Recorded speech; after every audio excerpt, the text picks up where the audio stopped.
Jadi gue pengen ngomporin si Pak Isa nih sebagai guide sana. Jadi gue bilang gini, Pak Isa, kalau ini bisa ditembus, ini kan hemat 2 hari nih. Ini yang tadinya harusnya 2 hari, ini bisa sehari. Ah susah Sugi, nggak bisa. Bisa Pak Isa, ntar kita tembusin. Pas turunnya aja kita tembusin. Wah susah Sugi. Udah mulai deket, kira-kira udah dari GPS nih jaraknya 200 atau 250 meter gitu. Udahlah GPS nih gue sosokan, udahlah nggak usah pakai GPS, taruh aja. Toh di sana pasti gitu kan. Cuman kadang kejegat oleh semak belukar itu, jadi kita harus ngindarin gini. Terus ngindarin gini, ngindarin lagi. Mutar-muter, ketemu lagi jalan. Wih, kita nemu jalan nih. Berdebat lagi di situ. Ini kita jalan kita tadi, Bang. Wah, mana jalan kita tadi? Iya, emang siapa lagi yang jalan sini, kita doang? Enggak, ini beda.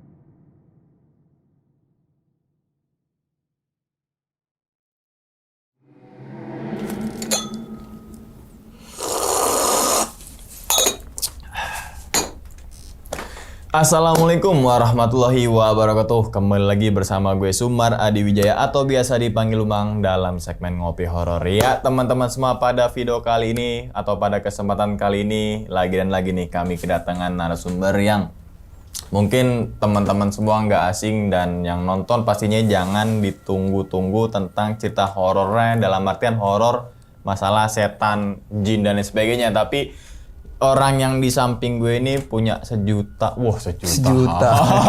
Berapa ya? Tapi ada gak om? Pokoknya banyak cerita lagi, banyak 27 kisah. 27. Banyak kisah yang sayang banget kalau dipendam sendiri gitu kan. Yaitu samping gue udah ada Bang Sugi lagi. Udah lama kita gak ketemu. 1, 2, 3, 4, 5 ya. Masa yang pertama Raung, kedua Lawu, Argopuro, Baduy. Ya 5 berarti nih. 5 sekarang, oh ya. Nah, kelima ini, Bang. Pertama kan gunung. Terus kemudian Baduy gitu kan. Ini gunung lagi apa bukan nih? Pegunungan. Iya juga sih. Emang bedanya gunung apa pegunungan apa? Ya kalau gunung kan 1 tuh. Kalaupun 2 terbatas. Mungkin lupa ke arah sana. Sekarang pensilan gue bisa ya. Kalau pegunungan tuh banyak. Luas gitu. Banyak. Berarti Argopuro gunung apa pegunungan? Pegunungan Hiang tuh. Oh, oke. Iya. Oke, ngomongin gunung tadi. Pegunungan. Emang pegunungan mana, Bang? Dataran tinggi Gayo tuh pegunungan Leuser. Leuser yang nanti pengen diceritain nih kisahnya Bang Sugi. Emang tuh tahun kejadian tahun berapa ya kejadian? Pengalaman kok kejadian kayak orang aja. Jalan-jalan tahun pasca tsunami 2004. Nah, itu 2008. Jadi 4 tahun setelah tsunami lah. Wah, ini bukunya nih? Ya, ini gue bikin ini. Jadi dataran tinggi Gayo tuh atau Leuser tuh karena begitu gue naik ya, semua indah lah, bagus semua. Banyak pohon, bunga-bunganya segala macam. Makanya gue bikin Taman Tuhan di dataran tinggi Gayo. Nah, ini semua isinya foto-foto tentang jalur pendakian dari start sampai terakhir nih gue bukuin. Jadi sebetulnya fotobook kali ya. Fotobook. Berarti dalam 2008 doang apa di 2000 lain-lain ini di 3 kali pendakian. 3 kali pendakian. 3 kali jadi satu album. Ya, di 2008 sampai 2009. Oh, berarti ini beneran di print dari tahun 2008 apa baru kesini baru di print nih? Enggak, ini udah 2010 gue print karena waktu itu ya saat itu gue lagi hobi-hobi motret juga. Oh. Dibilang kebetulan ya nggak kebetulan ya, hobi kok kebetulan, emang niat motret. Semua pendakian Bang Sugi dibentuk album doang apa khusus cuma Leuser aja ini? Kenapa dari cuma start Leuser sampai doang? Yang lain sih gue bikin juga. Oh, tapi yang istimewanya buku ini, album book ini? Istimewanya karena bagus aja. Jadi menurut gue nih kalau sayang aja nanti. Dan sekarang pun ini udah di dalam apa namanya eksternal hard disk tuh udah hampir nggak bisa dibuka kayaknya, itu susah. Tahun berapa Maksud itu gue kan? tuh dulu gitu, kalau nggak di print sayang gitu. Iya. Terus gue pengen bukan pamer ya, biar orang lihat terus pengen juga gitu. Jadi influencer atau biar orang kepincut. Iya. Bukan karena mau nyombongin, oh gue pernah ke situ tuh nggak juga sih. Tapi gue tertarik dengan yang judul yang itu tuh Bang. Taman Tuhan di Dataran Tinggi Gayo. Ada apa di balik itu semua? Kenapa dinamakan Abang bilang itu Taman Tuhan di Dataran Tinggi Gayo? Pasti karena ada indah. filosofi. Karena indah. Betul. Makanya Taman Ciptaan Tuhan di Dataran Tinggi Gayo. Itu dia. Oke. Karena banyak taman Tuhan juga yang dirusak manusia jadi. Dalam sekali. Dalam sekali. Oke, tahun 2008. Ini kayak nggak ada bumper, nggak ada apa, kita ngelos saja karena ini sedikit sharing-sharing tentang pengalaman Bang Sugi. Nantinya mungkin teman-teman juga yang mau naik ke loser apa loser sih Bang? Ada 3 tuh puncakan yang favoritnya di situ sebetulnya. Satu masih tanpa nama ya. Dulu sempat orang yang tertingginya itu tanpa nama. Dan sempat dinamain Samsudin Mahmud gitu ya. Dulu mungkin ada anak-anak Aceh tuh yang pendakiannya dibiayai oleh gubernurnya, terus mau dinamain, tapi kan nggak dibakuin sih, salah. Jadi sampai sekarang tanpa nama tuh di puncak tertingginya tuh. Nah, puncak yang tinggi kedua itu namanya Loser. Nah, Loser itu kan ada tugu triangulasinya tuh, mungkin nanti ada dokumentasinya. Itu tugu bentuknya, nah itu tulisannya S227, itu sekunder. Sementara. Jadi sebetulnya kan dalam satu jajaran pegunungan ini ada yang tertinggi. Nah, yang tertingginya ini biasanya P, primer gitu. Nah, kayak pegunungan di kawasan Gede Pangrango nih, yang primernya itu kan Pangrango tuh, P itu yang tertinggi. Gunung gedenya itu pasti sekunder tuh, puncaknya, tugunya itu dulu. Nah, sekarang dibikin lagi tugu tanpa ada embel-embel, harusnya dikasih tuh. Udah pemetaan Belanda dulu ada. Berarti sebenarnya pegunungan Loser. Pegunungan Loser. Tapi puncaknya ada nama puncak tanpa nama, puncak Loser sama masih Loser. banyak puncak lain lagi ya. Berarti tahun 2008 atau 2009 lewat jalur mana itu Bang? Itu jalur yang udah ada. Dan saat itu kan habis pasca damai ya. Setelah pasca damai itu setelah tsunami terus ada proses damai. Nah, itu kan nggak dipakai mendaki tuh pas lagi saat dulu terkenal ada GAM gitu ya. Ada daerah operasi militer tuh jarang orang naik Gunung Loser. Sekarang udah mulai rame tuh. Nah, saat itu pas gua naik tahun itu 2008 juga baru beberapa kali pendakian tuh. Ya, jadi jalurnya ada, tapi semak belukarnya masih keren juga tuh. Menarik untuk kita bahas. Mungkin sambil Abang ceritakan aja dari awal ya, sambil kita timpal-timpalin nih Bang. Silakan, apa sih Bang awalnya cerita tuh Bang? Kenapa kok ke Loser dan sebagainya gitu Bang? Nah, ini sebenarnya setiap pendaki tuh rata-rata ya menurut gua sih pasti punya obsesi tuh. Salah satu gua punya obsesi setelah gua ikut satu organisasi waktu itu tahun 94 itu ada senior gue yang bikin ekspedisi pendakian Loser dari arah selatan ya, dari arah Manggeng tuh. Nah tuh dia kerjasama sama pendakian bareng, ekspedisinya bareng sama Brimob dan sukses tuh. Wah, saat itu kan gue di posisi itu masih anggota yang paling muda tuh, belum dapat nomor pokok, jadi belum bisa gabung ke mereka, masih punya tugas ya, tugas menyelesaikan. Nah, saat itu tuh mulai dari situ gue kepincut. Tahun-tahun itu mungkin kalau sekarang di dunia medsos sudah viral tuh. Itu ada beberapa organisasi pencinta alam kampus yang mencoba ekspedisi lewat situ dan gagal gitu. Kayak contohnya yang dari Borobudur tuh, Situpala, terus dari Kapa Fakultas Teknik UI, itu 2 kali lewat situ. Makanya dari kegagalan itu senior saya tuh ada tanda tanya, ada apa sih, ada something wrong apa sih, masalah apa kok bisa nggak tembus. Nah, akhirnya mereka tembus tuh bareng sama Brimob. Dari situ gue terus kepincut tuh, wah Loser kayaknya menarik ini. Jadi Loser tuh seperti kalau di bayangan gue saat itu kayak gue ngebayangin si Baduy yang kemarin gue ceritain. Kalau nggak ke situ nggak akan terjawab tuh. Dulu kan Baduy gue bilang apalah primitif dan segala macam. Tapi begitu dimasukkan asik tuh, gue bisa cerita kemarin. Nah, Loser juga begitu. obsesi yang akhirnya jadi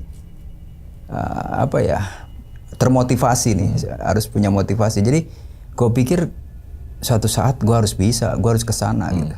Nah sampai gue sempet setelah berproses jadi anggota pun masih coba ngomporin anggota muda yang baru nih untuk bikin ekspedisi ke sana, dan akhirnya gagal juga. Guanya yang gagal, mereka bisa naik dan gue berproses gagal. Akhirnya nggak bisa naik loser. Nah ya gue balik lagi berpositif thinking, Tuhan maha baik dan Tuhan maha adil. Jadi pasca tsunami itu ada NGO yang ngajak gue kerja di Banda Aceh. Oke. Dan kerjaan gue ringan, nggak ringan sih. Apa tuh? Cuman setahun 2 kali.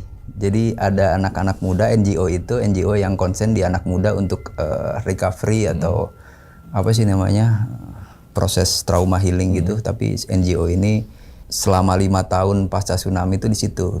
Nah gua dapet job untuk mereka mau bikin semacam outbound. Cuman nggak ada yang ngerti install macam Hyrup dan Flying Fox tuh. Nah, akhirnya ditawarin lah, bisa gue bilang. Itu beli peralatannya juga dari Jakarta, terus gue bawa pakai bis pelangi tuh 3 hari 3 malam, 4 hari 3 malam naik bis pelangi tuh sampai Aceh, bawa wire, bawa apa namanya, semua peralatan itulah games buat di Hyrup itu. Dari mulai helm, seat body harness itu berapa banyak, karmantel dan lain-lain bawa aja. Kan kalau pakai pesawat pasti mahal. Betul. Itu pakai bis pelangi aja ke sana. Tahun pertama itu 2006, terus 2007 masih ya biasa aja kerja. Cuma setahun 2 kali nginstal, copotin. Di 2008 nih alhamdulillah itu keinginanku, gue tuh terjawab di situ, keinginan mau mendaki loser tuh. Selesai kerja seperti biasa, gue dulu tuh kalau habis kerja di sama NGO itu bebas gitu. Nih Sugi, lo mau pulang kapan terserah, lo tinggal ngomong aja. Kalau lo masih mau jalan-jalan dulu, ini bebas, nih ada motor segala macam. Gue sampai ke Sabang, gue jalan-jalan dikasih pinjam motor. Gokil. Nah satu hari gue main di jalan-jalan ke Kota Banda Aceh, gue lihat ada spanduk tuh, ekspedisi Leuser Mapala Unsiah metalik. Jadi metalik itu fakultas ekonominya si Universitas Syah Kuala Banda Aceh tuh. Gue beraniin diri dong main ke situ. Main-main, gue kenalan, ngobrol-ngobrol. Abang dari mana? Saya kerja di Helping Hand di NGO ini, lagi konsen bikin ini. Oh, gue nanya-nanya, ini mau pada ekspedisi loser? Iya, kenapa gitu bang? Ya kalau orang luar boleh nggak ikut gitu? Oh boleh aja, tapi ada syaratnya bang, kata dia. Oh betul. Nah syaratnya tuh ikut latihan fisik dulu, tes fisik dulu lah. Waktu itu bukan latihan fisik, tes fisik dulu. Ya kebetulan waktu itu masih asik sih, badan gue juga masih fit banget. Tes lah ikut. Jadi atletnya waktu itu 5 orang dia itu. Nah, 1 anggota muda, ini yang 4 orang yang mau berangkat ekspedisi. Ikutlah bareng mereka 1 hari itu. Jadi seminggu 3 kali nantinya. Ikut latihan fisik pertama, tes fisik pertama. Di antara 5 orang, 6 orang gue nih. Gue di barisan kedua harinya tuh. Di barisan kedua terus udah, bang lulus bang, ikut boleh. Tapi nanti ikut aja latihan fisiknya rutin sama kita. Nah, syarat keduanya nih bang, ada patungan berapa? 500.000. Wah, aman 500.000 ya kan. Waktu itu honor 2 juta, kasih 500.000 masih ada sisa. Udah kasih lah 500.000. Udah dong kasih tahu istri di Jakarta kan. Kau bilang bun, ini gue mau ikutan pendakian loser di sama bareng-bareng sama anak Aceh. Wah serius ya? Iya serius, ngapain sih ini paling 2 rius 3 rius. Wah kalau gitu apa yang mesti disupport kan gitu kan? Iya. Udah mesti kirim apa nih? Ya ini aja ransel sama ini ya, peralatan semua. Kirimlah ke sana tuh. Sama logistik dia bawain tuh, dia kirimin ikut ada ya makanan-makanan yang agak manusiawi lah. Karena waktu itu mereka logistiknya kan standar logistik pasar tuh. Begitu dapat kiriman gue dari istri dari Jakarta kan, wah ini lumayan ini makanan kaleng. Jadi itu bakal dicampur dengan logistik mereka. Adalah singkat cerita gue ikut lah tuh sama mereka dengan syarat tadi latihan fisik lulus, tes fisik lulus, terus bayar 500.000. Nah setelah mau berangkat pun karena mereka dapat support kan mobilnya dari BRR tuh. BRR tuh Badan Recovery dan Rekonstruksi yang habis pasca tsunami, yang sekarang jadi cikal bakalnya jadi BNN tuh BRR. Dulu belum ada BNN. Dipinjemin lah mobil itu. Jadi kan kita harus patungan lagi tuh. Dia bilang, "Bang, kita harus patungan lagi nih buat BBM." Dia bilang, "Berapa?" Patungan 100.000 buat beli BBM. Aman dong, logistik juga udah belanja.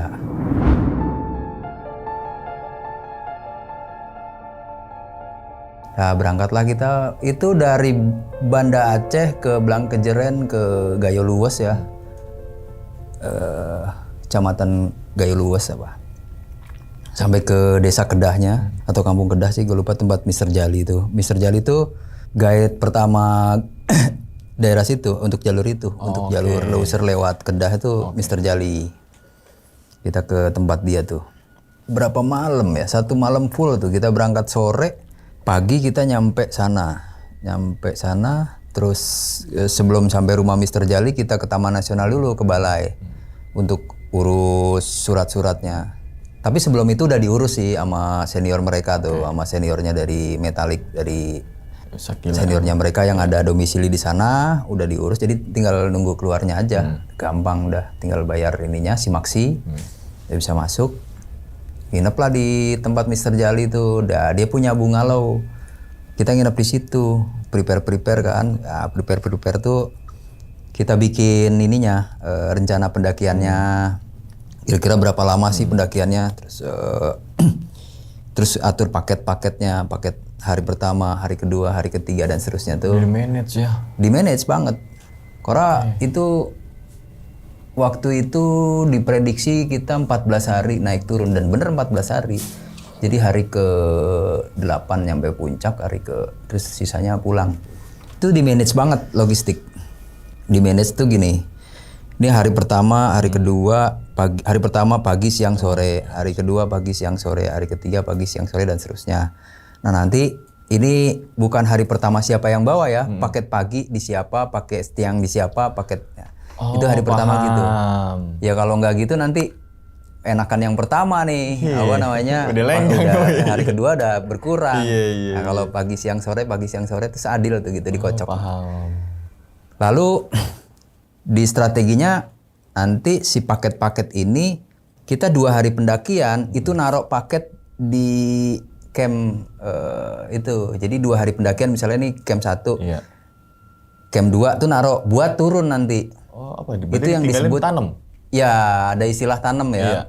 Tapi bukan ditanam juga, beneran. iya. Tapi bener ada yang ditanam beneran akhir-akhir ini. Karena sebetulnya itu awal-awal cuma dibungkus plastik, dilindungin gitu ya, diumpetin lah di semak belukar. Tapi ada beberapa yang dirusak binatang, jadi mau nggak mau sekarang ada yang harus ditanam beneran ditanam. Nah itu strategi pendakiannya.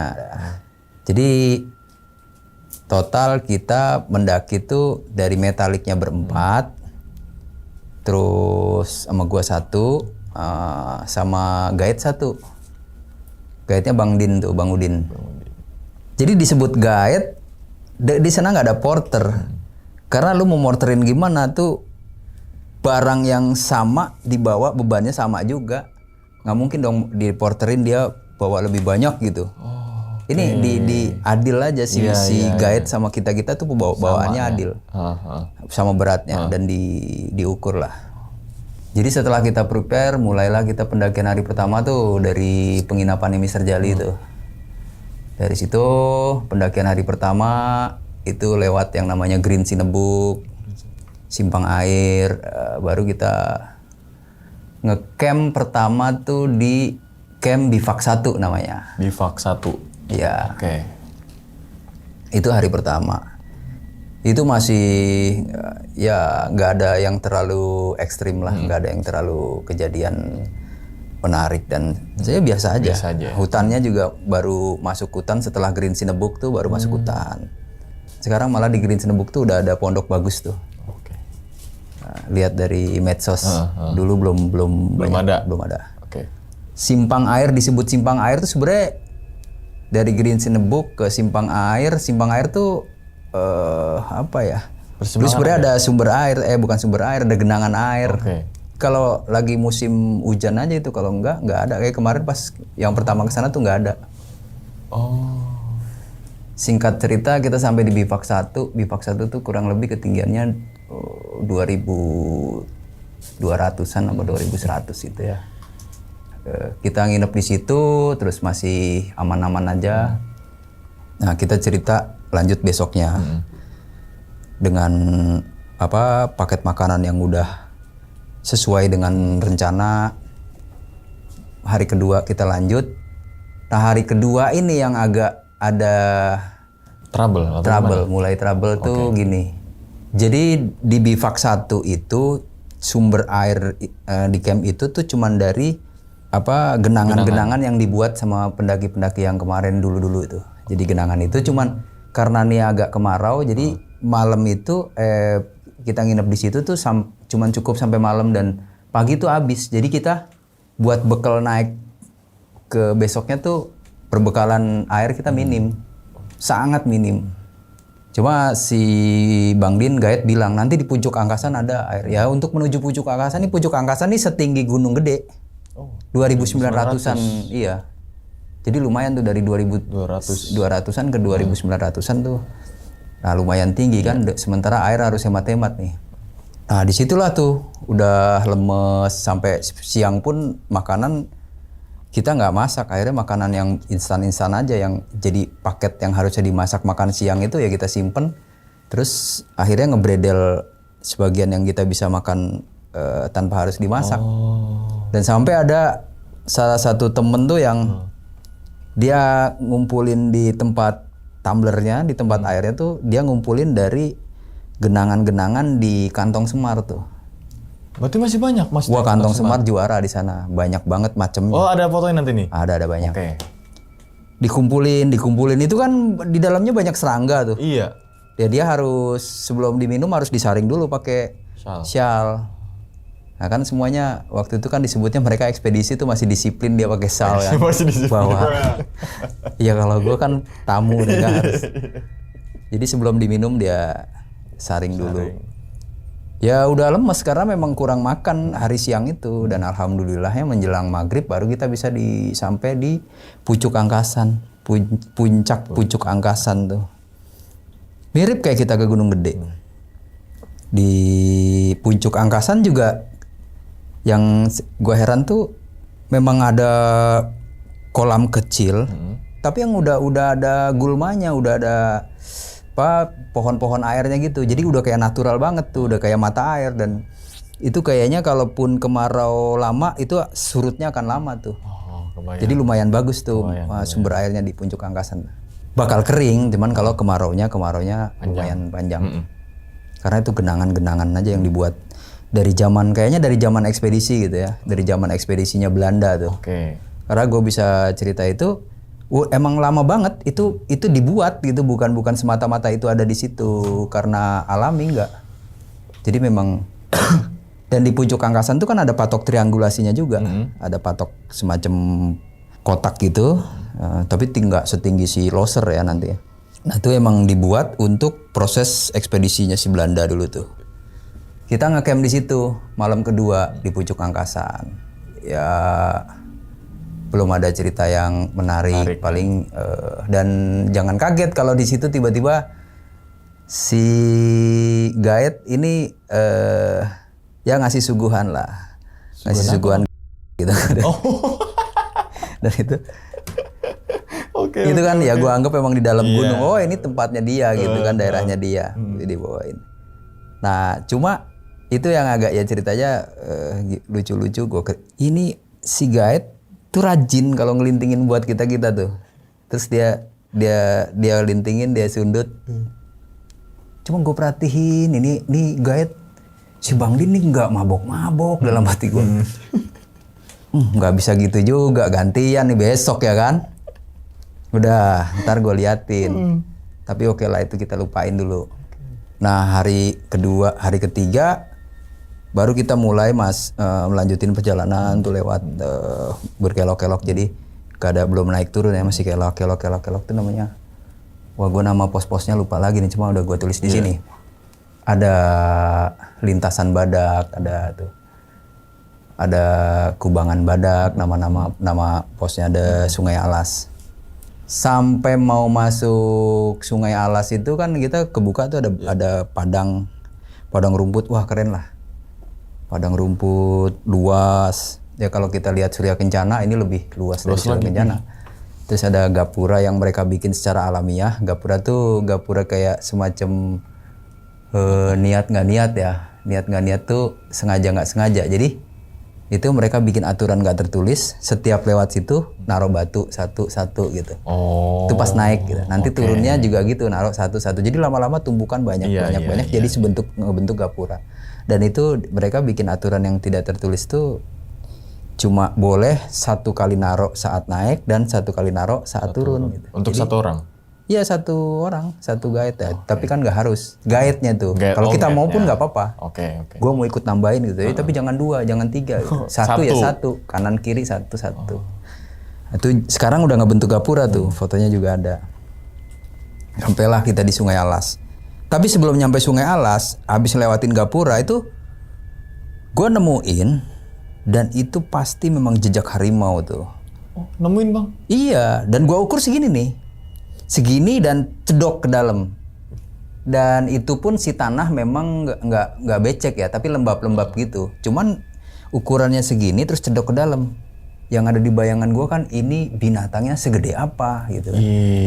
Kita bisa ngebayangin kambing atau kerbau gitu kan. Nah, itu kalau dia nggak cuman tanah nggak becek banget, itu kan biasa aja nih. Tapi dia cedok nih, berarti kan binatangnya besar ya. Iya, kebayang.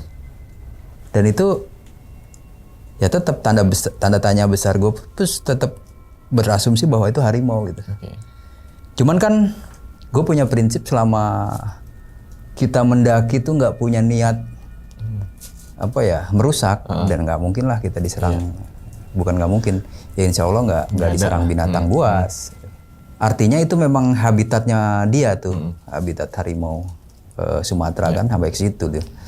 Karena hutan Sumatera tuh kan, ya namanya Pulau Sumatera luas kan, mulai dari Lampung tuh Bukit Barisan tuh sampai ke situ gitu. Itu kan termasuk jajaran Bukit Barisan.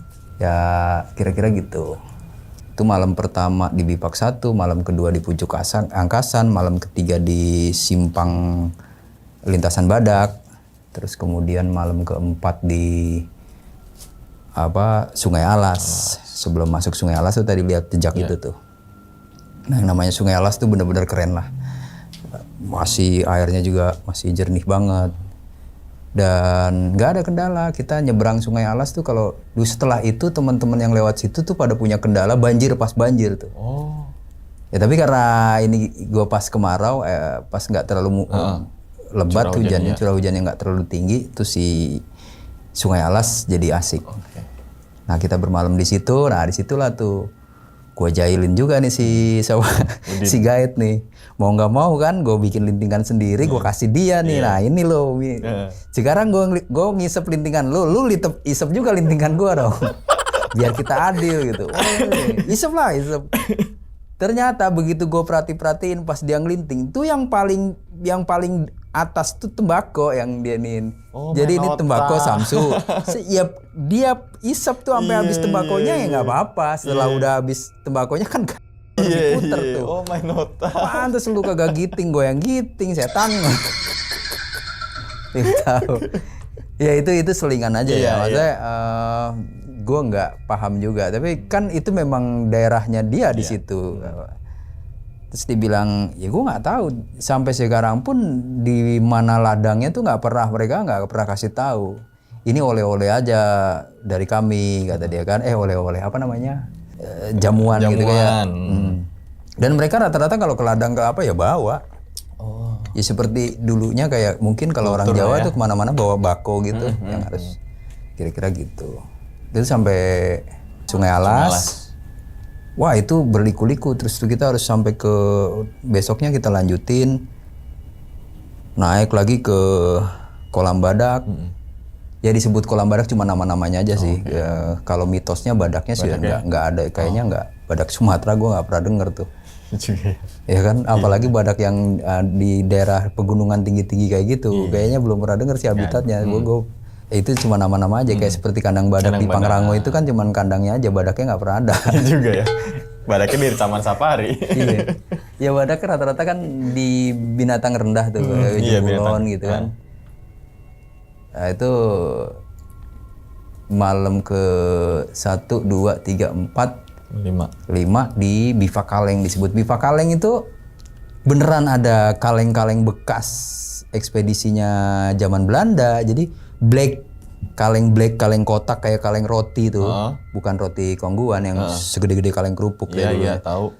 Nah itu berkaratnya pun masih ada saat gua lewat situ. Maksudnya bentuk bangunan tapi dari kaleng? Atau bukan, bekas kaleng-kaleng ekspedisinya si Belanda dulu kan nggak mungkin pakai keril, belum ada keril zaman itu. Paham. Jadi stok-stok makanannya itu disimpan pakai kaleng-kaleng dan orang-orang kita pasti yang pribumi-pribumi itu yang pasti yang ngangkutin. Yang nggak tahu sambil dipecutin tahu nggak? Iya.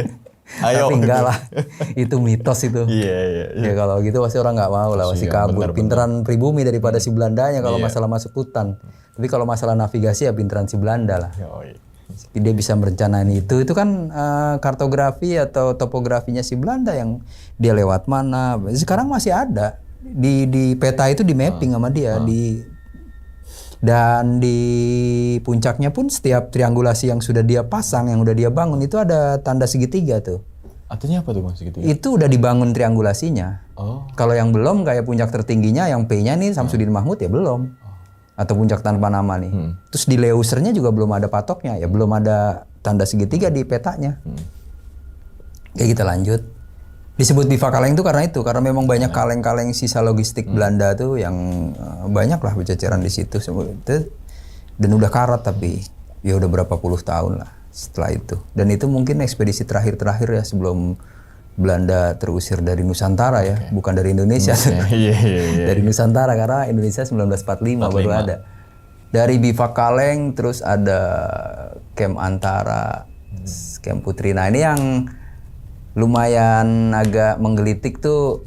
Jadi setelah kita lewat satu sungai lagi namanya Krueng Kluet, anak sungai Krueng Kluet, yang nantinya ke bawah tuh ke selatan.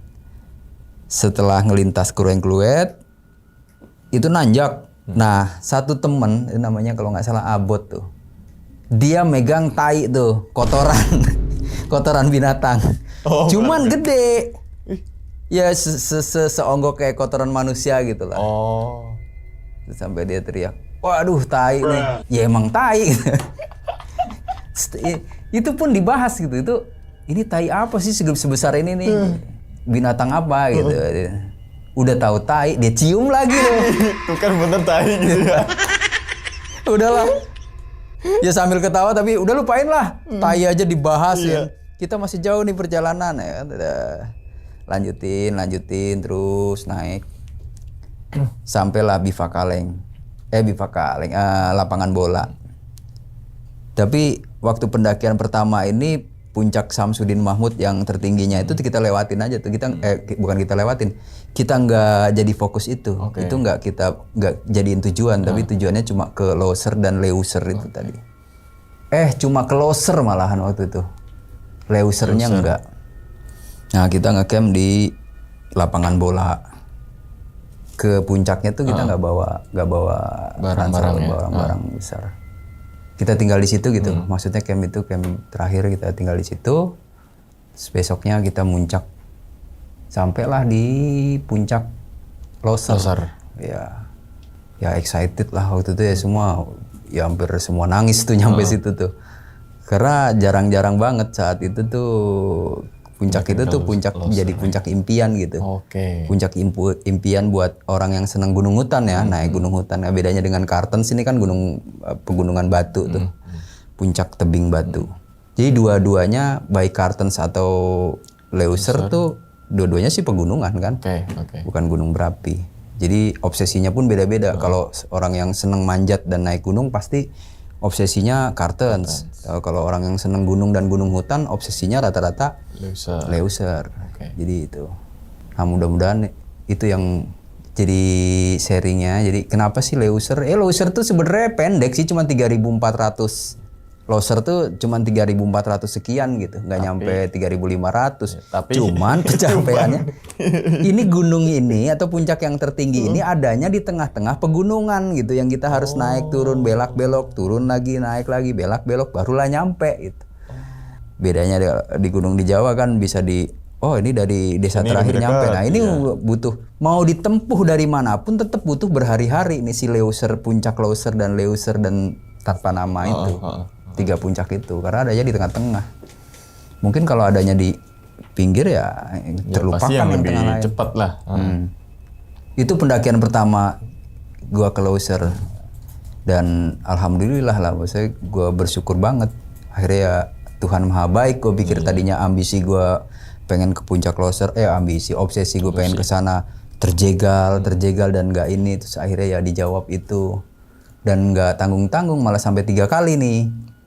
Kayak sebelum itu setelah nyampe di puncak kita gak lama kayaknya waktu itu tuh, terus kita turun lagi ke tenda kan, turun ke tenda setelah foto-foto segala macem, dokumentasi ada. Nah sampai di tenda udah kita istirahat lagi untuk turun besoknya. Turun besoknya pun udah keril nih, udah enteng, udah nggak ada bebannya, karena bebannya kan udah ditinggal semua tuh di. Logistiknya ya. Udah 2 hari ditinggal, 2 hari ditinggal. Yang paling berat ya tadi si guide itu tadi, karena si guide ini yang kita taruhin tenda tuh, tenda dan alat masak. Turun sama dong. Iya, dia abadi bebannya udah. Beban kita kan yang abadi cuma sleeping bag dan pakaian kan. Kalau dia tambah tenda dan lain-lain tuh, bawa resiko dia.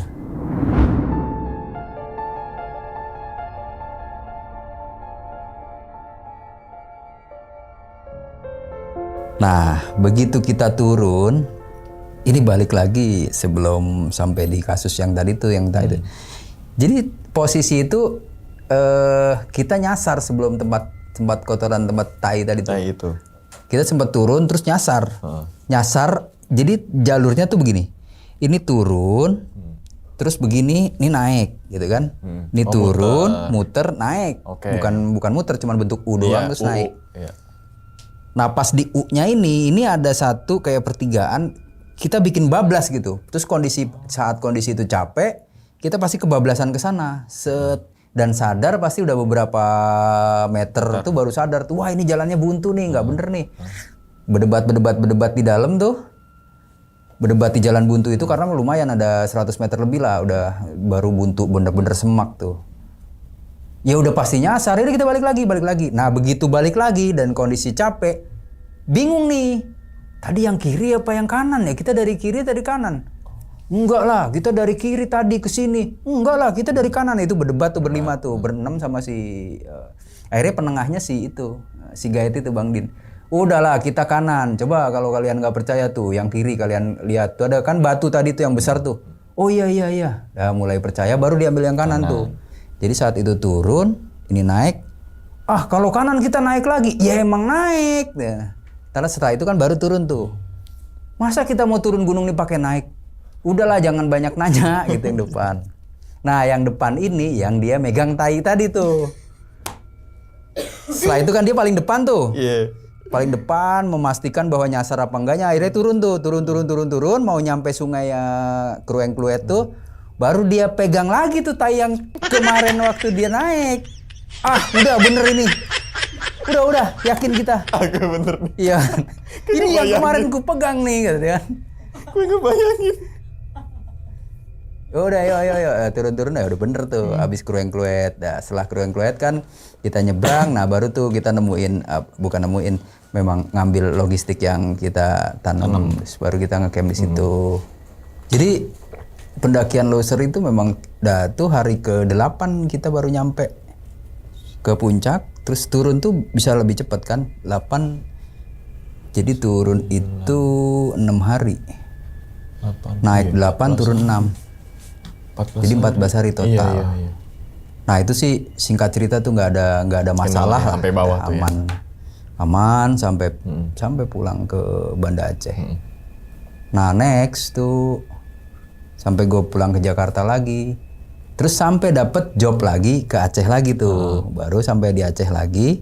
Tiba-tiba pas gue lagi kerja di Aceh, yang ke beberapa kalinya tuh dia nelpon, ada temen nelpon dari Jakarta tuh namanya Bonar, juniornya istri gue di Indosat. Dia seneng ikut ini juga, naik gunung, kan ada juga di Indosat tuh klub pendaki gunungnya, klub jalan-jalannya namanya IA, Indosat Adventure. Dia nelpon, Gi, lu lagi di Aceh? Iya, kenapa? Namanya Bonar. Naik closer lagi yuk. Ya ayo. Lu malah ayuin bang. Ya ayo, maksudnya kan. Iya kan kebetulan mumpung di Aceh. Ya ayo. Gue bilang serius nih. Serius. Ya udah kalau serius baru dia nanya nih, siapa yang bisa diajak ya? Ya kan itu ada tuh junior-junior yang lu kenal tuh, lu ajak aja siapa tuh. Ada Anton, ada Nyaring gitu namanya, Aris Budi Santosa dipanggilnya Nyaring. Ya, gue ajak dia aja ya. Ya udah lo ajak aja. Nah akhirnya ketemuan lah tuh, kita ketemu di Blangkejeren ketemunya. Langsung di Kedah gitu ketemu Mas. Jadi gue dari arah Banda Aceh, dia dari Jakarta. Dia dari Jakarta flight ke Medan. Medan baru naik mobil ke Blangkejeren ke Kedah. Nah itu lebih simpel lagi. Gue pendakian kedua tuh simpelnya, gue nggak perlu ini lagi urus-urus si Maxi yang ini, karena udah punya ini kan channel di sana kan, udah ada Mr. Jali, datang langsung diurus sama dia. Udah prosesnya tuh simple banget. Sampai di sana kita naik berempat berarti kan, dari Jakarta dia bertiga sama gue berempat, terus tambah guide-nya 2. Kalau kemarin kan guide-nya 1, sekarang guide-nya 2. 1 udah senior namanya Pak Isa. Nah, satu lagi si muda ini anaknya Mr. Jali apa? Pokoknya muda. Nah, namanya. Cuma namanya muda, iya. Dan anaknya juga masih muda. Oh, anaknya masih muda. Cuma gitu yang uniknya ini si muda ini belum pernah, kalau Pak Isanya udah berkali-kali ya, udah beberapa kali, tapi si muda ini belum pernah ke Leuser gitu. Belum pernah tua emang. Ya otomatis dia buat regenerasi guide lah, jadi nggak apa-apa. Kita bikin pendakian dengan strategi yang sama. Cuma yang aneh nih dua junior gue nih kan udah pengalaman naik gunung, tapi ke Aceh kan baru itu tuh, ke Leuser ya seneng banget ya. Cuma unik, nih kok persiapannya kayak main-main gitu ke situ, nggak bawa perbekalan yang lebih, yang bener gitu, perbekalan sederhana. Tapi gue taunya terakhir bahwa ternyata duitnya habis karena dia terlalu hahaha sebelum masuk naik pesawat, itu dia makan dulu dan akhirnya ketinggalan pesawat dan harus beli lagi tiketnya. Ada duitnya habis buat beli tiket. Jadi perbekalannya minim tuh. Oke, lanjut cerita pendakiannya. Gue naik berenam dong, nggak ada siapa-siapa lagi deh, berenam. Dan waktu itu kenapa gue mau? Satu, emang masih penasaran ya. Terus yang kedua tuh gue pengen ada beberapa jalur yang gue potong. Jadi kayak di Bivak 3 tuh gue mau gue potong dari Bivak 3 langsung ke Sungai Alas gitu. Jadi waktu itu emang sengaja ninggalin perbekalannya di Sungai Alas, terus naik ke ada puncak apa ya, Bivak Kaleng, muter Bivak 3. Nah pas turunnya itu gue pengen potong dari Bivak 3 menuju ke Sungai Alas tuh. Nah terus ceritanya itu. Jadi selama pendakian, ya pendakian yang kedua ini juga nggak ada masalah sih, walaupun logistik minim gitu. Tapi cukup bang, apa tuh? Logistik minim. Cukup dan ada satu si muda ini dia cerdas tuh anak tuh.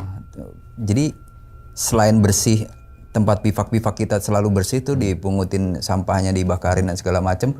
Puntung rokok sama dia itu disimpan. Kan dulu kita ngerokok Samsu apa, gelek udah pasti bawa lah. Rokok dikumpulin sama dia. Gua bilang, muda, kamu rajin bener sih gitu. Abang nanti juga tahu nih apa namanya. Nanti juga ngerasain manfaatnya. Kita simpen aja, mana tahu ada sesuatu gitu kan. Dan itu kejadian bener. Nah, logistik di setiap camp yang sisa Jadi setiap beras nih yang kita masak masih sisa dia kira-kira sejumput lah, apa segenggam, 2 genggam gitu kan, nggak selalu nggak habis tuh karena setiap kita masak udah ditaker tapi tetap begitu makan kita berlebih tuh, makan berlebih.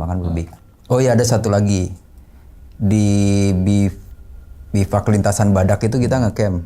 Ini saking isengnya karena logistiknya minim tuh bukan berarti minim makanannya ya, makanan pokok tetap benar. Yang minim tuh cemilan-cemilan gitu. Pokoknya makanan snack ringan tuh kurang karena nggak bisa belanja lagi. Saking gara-gara itu kita iseng tuh di lintasan Badak. Kan kita ngecamp tenda-tenda bikin api unggun, tiba-tiba udah banyak tikus. Nggak banyak. Ada beberapa tikus yang wirawiri. Tikus nih cari. Terus junior gua ada satu nyaring. Ngapain bang? Lu mau belajar survival gak? Mau apa bang? Sini kantong sleeping bag lu mana? Gue taruhin kantong sleeping bag, gue kasih gini dong, gue kasih loop gitu kan, bulat gitu kan. Gue pancing pakai remah-remah remah-remah mie instan gitu kan, gue masukin, gue tabur-taburin sampai ke dalam sleeping bag tuh. Ya bener gampang banget itu tikus masuk situ, cik dua-duanya, set. Bet kena nih, lumayan kan tikusnya segini. Bang, diapain bang? Kita bikin tikus panggang. Udah. Tapi ingat, nih kita konteksnya buat latihan ya, latihan survival gitu. Jadi lu potong tuh bismillah lah. Iya. Ya emang gimana ya, kita kurang cemilan tuh pengen aja nyemil. Udah setelah itu tikus. Gokil. Ya tikus hutan lah kita. Iya bersih dong, bersih ya. betul. Bakar tuh, dibakar bulunya biar hilang, dirumatin lah, dibersihin, baru dibelek, diambil jeroannya dibuang, baru dibuat eksperimen dulu tuh dipanggang-panggang di api unggun, kasih kecap, kasih air garam ya kan. Udah lama-lama bentuknya nggak kelihatan tikus juga sih. Iya juga ya. Pokoknya jangan inget-inget itu tikus, tapi inget juga. Kayak agen gitu juga tetap ya kan. Ya gara-gara lu juga sih nih cemilan kurang. Begitu udah garing kan. Cobain bang. Lu nggak mau nyobain? Ya udah sini gue cobain. Enak nih. Coba bang. Enak bang. Ya enak lah karena gak ada lagi yang lu cemilin. Oh iya juga sih, iya. Udah habis lah tuh tikus 2. Tikus kecap air garam. Gokil. Tapi tikus bersih bener tikus hutan. Tikus hutan. Whatever lah itu. Ini mah hiburan tapi cemilan juga. Emang garam ini. Udah kita terus lanjut ke puncak Loser juga. Ya, semua hampir nggak ada masalah memang.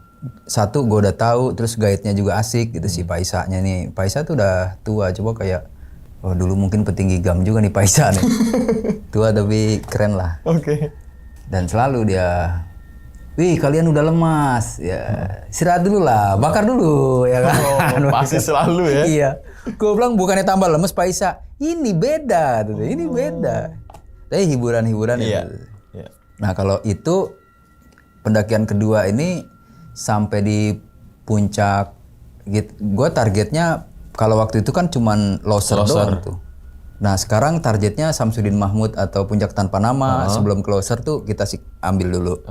Sampai wah kebetulan emang lagi cerah lah, bagus banget. Satu puncak itu, terus puncak Loser, lalu ke Leusernya sampai ketemu danau kecil itu. Dari antara Loser dan Leuser tuh ada danau kecil. Nggak ada namanya, tapi bagus. Di pinggir danau itu buat ngecamp juga asik tuh. Bukan danau buatan ya? Enggak, danau tak ada hujan, tapi memang natural dan nggak kering. Kalau kemarau juga kayaknya nggak, cuman surut iya pasti. Tiga puncak itu terjawab lah. Nah sampai pas turunnya nih agak trouble dikit. Karena gue kan penasaran banget, ini kan harusnya ngapain sih harus ke bivak Kaleng dulu, puncak, terus sampai bivak 3 itu ada puncakan tinggi terus turun lagi. Ini kan bisa dipotong gitu, des. Jadi gue pengen ngomporin si Paisa nih sebagai guide sana. Jadi gue bilang gini, Paisa, kalau ini bisa ditembus, ini kan hemat 2 hari nih. Ini yang tadinya harusnya 2 hari, ini bisa sehari. Susah Sugi, nggak bisa. Bisa Paisa, ntar kita tembusin. Pas turunnya aja kita tembusin. Wah susah Sugi. tenang Paisa, saya punya jimat, gue gituin. Jimat apa kamu? Orang Jawa punya jimat apa? Tenang Paisa, ntar aja kita turun gitu. Dah sampailah pas turun itu, nih Paisa tolong temenin saya punya jimat nih. Gue buka kan, ini jimat saya, peta sama GPS sama kompas. Dah ini sama ini satu Paisa golok. Wah kalau golok juga aku bisa, tapi ya sudahlah, ayo kita coba.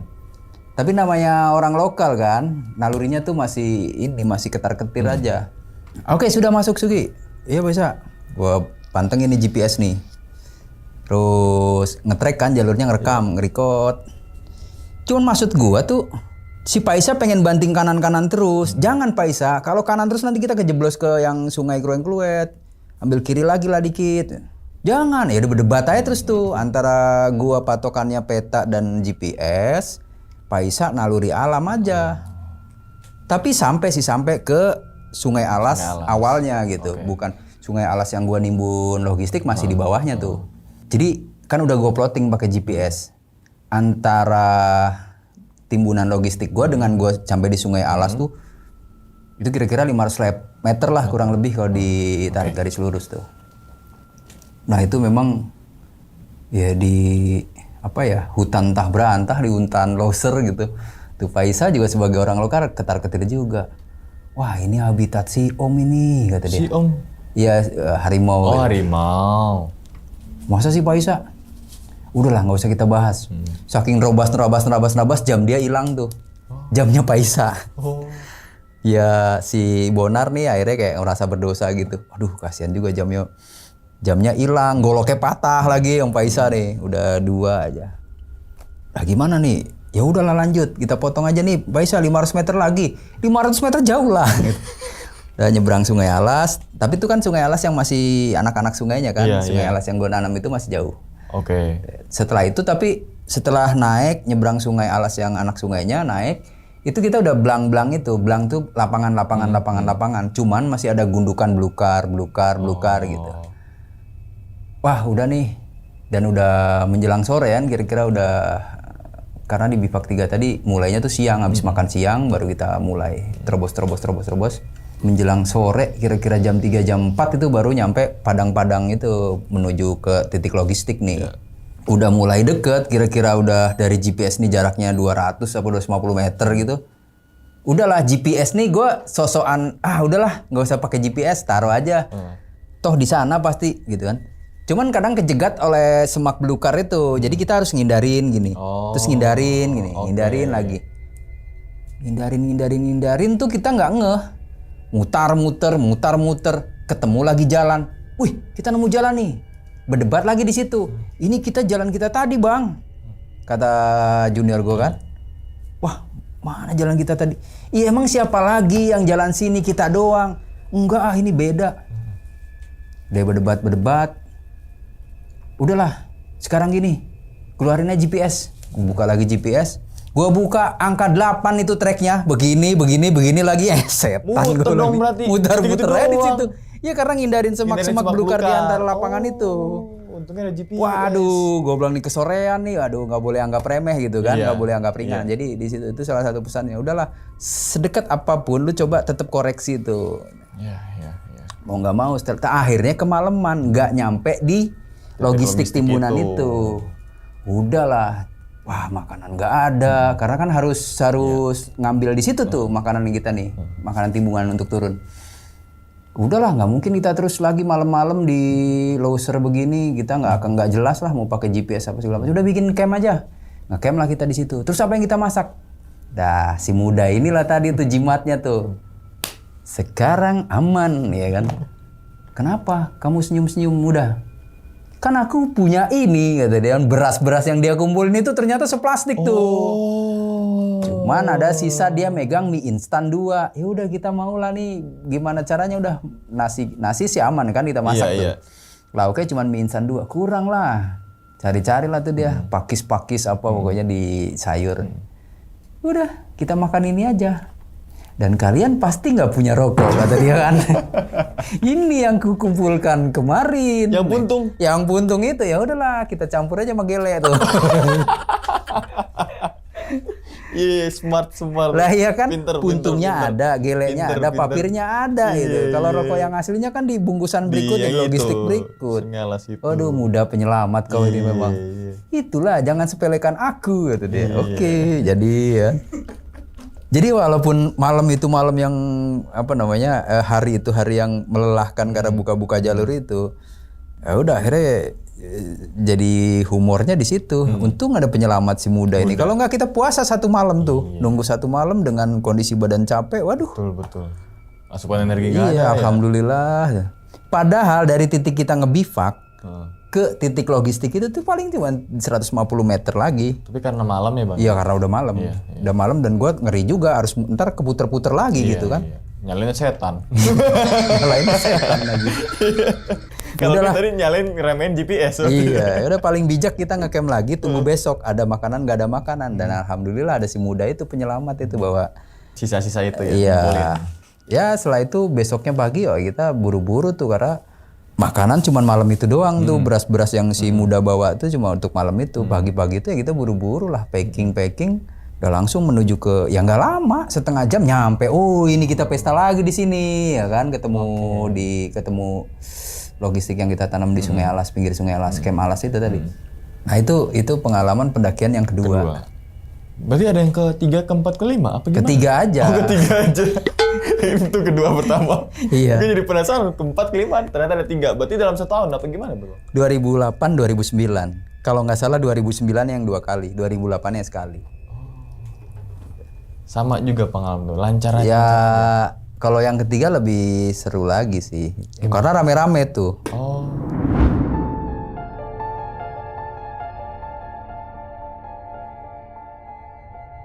Nah untuk pendakian loser yang ketiga kan ceritanya gini, udah selesai lah nih gue udah nggak kerjaan gue udah kayaknya nggak ke Banda Aceh lagi. Cuma tiba-tiba begitu teman-teman denger gue pernah ke loser dan 2 kali, gue bilang gue 2 kali ke sana. Wah gue pengen tuh, terutama anak-anak Bogor kan, karena gue lagi deket tuh dulu main ke kampusnya mereka tuh Pakuan.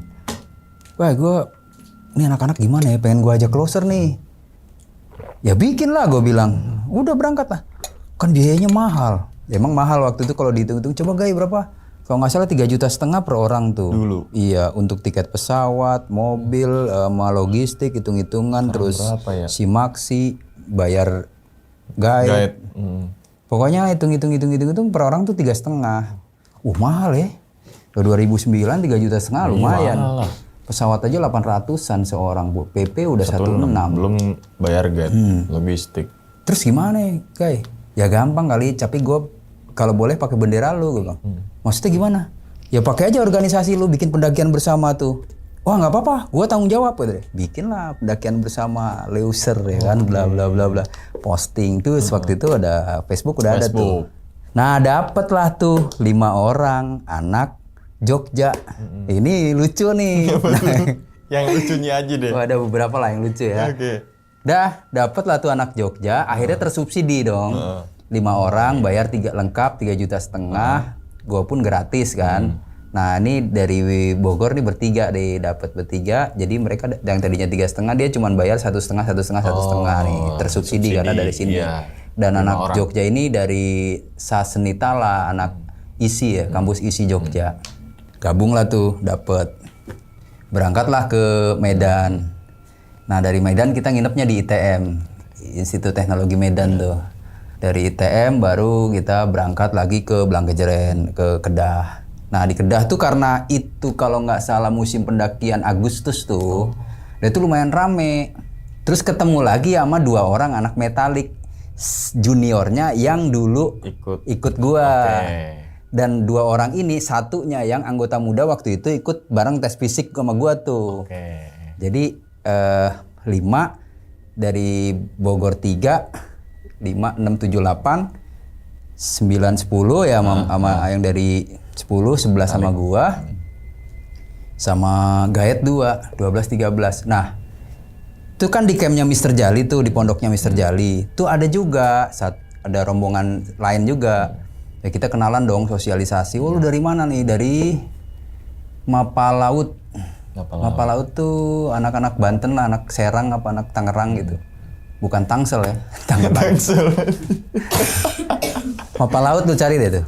Mapa Laut kayaknya. Nah sama anak USU Kompas. Kompas Sumatera. Iya. Oh. Udah kita berunding tuh, ya kenalan-kenalan. Akhirnya besoknya sepakat katanya, ya oke kita berangkat bareng ya. Kita packing malam itu tuh udah.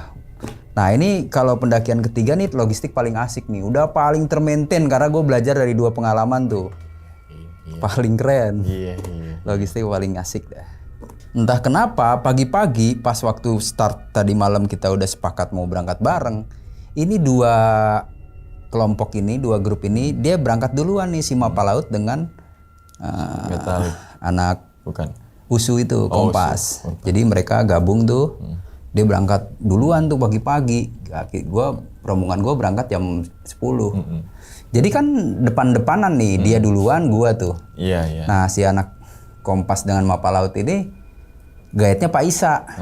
Guide Pak Isa tuh guide gue yang kemarin gue ajak nyasar itu. Nah di pendakian yang ketiga ini karena gue bilang sama si temen gue Bonar tuh, Nar gue pengen ke Loser lagi nih, gue udah ini. Oh iya, gue titip nih buat Pak Isa dibeliin jam baru tuh karena kan dia merasa berdosa jamnya hilang. Ini buat Pak Isa ya dia oke. Tapi yang goloknya patah itu gue ganti pakai golok gue waktu itu golok Tramontina. Gue tinggal di sana. Ini buat Pak Isa, ya ketemu Pak Isa. Jadi mereka anak Mapa Laut dan Kompas ini guide-nya si Pak Isa tuh. Jalan duluan kan jam 10, jam 8. Gue jam 10 tuh berame-rame. Jadi gue tadi ber-13 ya dengan guide.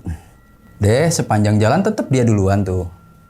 Dia duluan.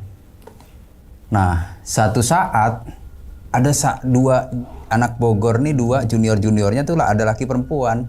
Nah laki perempuan itu mana yang laki tuh sakit perut melulu kan. Wah ini kalorinya habis kalau dipaksain nih. Tapi ya udahlah, mau nggak mau kan ini pendakian loser kan. Iya. Nah, terus yang lucu lagi nih anak Sasenitala ini ada juga 1 orang. Dan gua baru ngeh setelah gue dikasih tahu. Guys, lu lihat gak tuh si Tino tuh? Kita panggilnya Tino kayaknya karena mirip si Tino Karno. Dia pakai kacamata. Tino Karno adanya Bang Erano Karno ya dulu tuh almarhum. Kita panggilnya Tino gitu. Oke Bang. Kayak Jarjit ya. Iya, karena bahasa Jawanya kan masih udok. Iya. Lu lihat gak perhatiin dia kenapa? Dia pakai sendal naik loser. Pakai sendal, serius lu? Oh iya juga ya. Jadi sendal gunung tuh yang orang nyebut sendal gunung tuh yang sendal webbing ya. Iya. Dan gue penasaran dong, gue tanya lah pas dia. Tino, lu nggak pakai sepatu, nggak bawa sepatu? Enggak Bang, kan orang Jogja. Kesok Jarwo ya. Pus. Kenapa lu? Ini kan loser, bukan Merbabu, bukan Merapi, gue bilang gitu.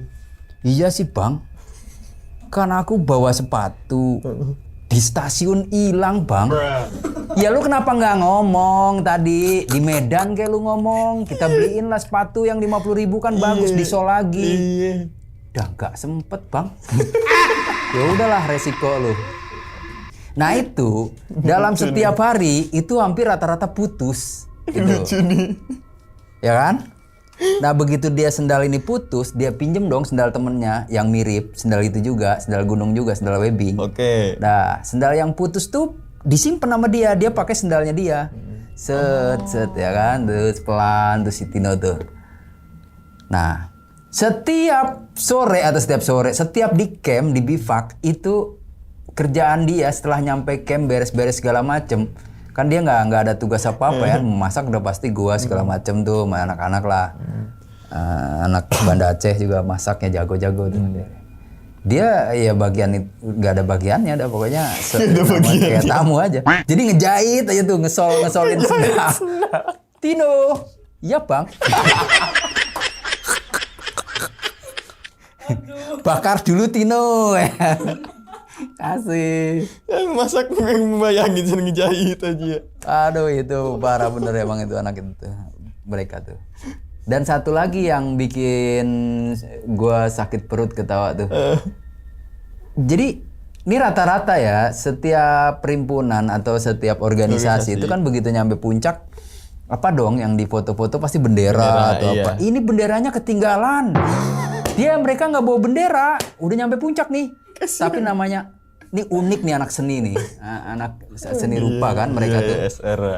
Uniknya tuh gini, bang, kami nggak bawa bendera bang, lupa. Tapi tenang. Kita kan bawa cat air ya kan, kata dia. Maksudnya apaan? Udah tenang, kami bawa cat air, nanti tolong fotoin bang ya. Siap, gue bilang. Jadi dia berlima nih telanjang, terus ditulis nih, ini si siapa lupa gue, satu orang nih namanya siapa gitu. Ditulis badan belakangnya nih SA. Ini yang satu lagi NI. SA SE NI TA nih LA nih. Jadi sa se ni ta la ya kan di belakangnya tuh. Jadi foto ada belakang. Udahlah, kami cukup bertanggung jawab dengan ini ya kan ya. Jadi badan belakangnya tuh ditulisin sa se ni ta la pakai cat air, ini potretin ya. Jiwa seni emang. Yup. Cuman kan ini di puncak kan dingin gitu, mana cuacanya lagi nggak bagus juga, itu lagi kabut-kabut gitu, dingin tuh. Tapi bang cepet ya bang. Iya. Foto-fotoin. Tapi bukan mereka doang, yang anak Bogor pun ini sama. Lucu lagi. Jadi kita ke puncak itu kan, ke puncak Loser tuh kita nggak ke Leuser ya. Yang untuk yang ketiga nih gue nggak ke Leuser emang. Sampai Loser doang.